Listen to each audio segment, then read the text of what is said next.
kanan ram rau pui le amo na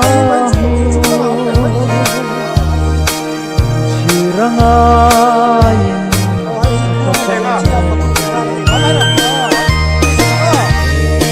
kay po ka na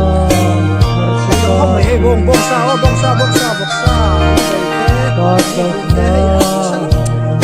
kating maselal si haban ling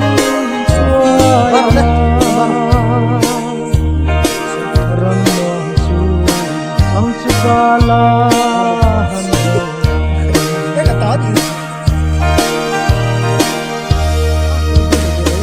kanan raw may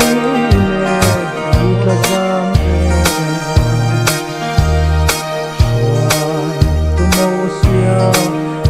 han khir chiama zardan ral kai chulalin a halwa amangai te chu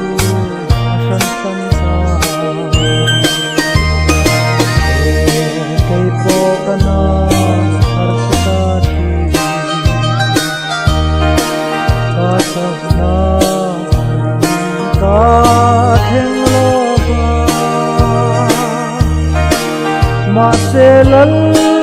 se haban lin suaya ramang chu ang sakalahan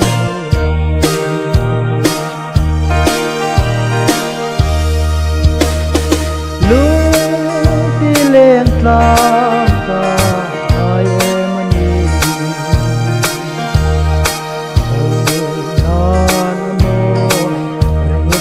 tuan ram tu ta chuan ne tu berano lal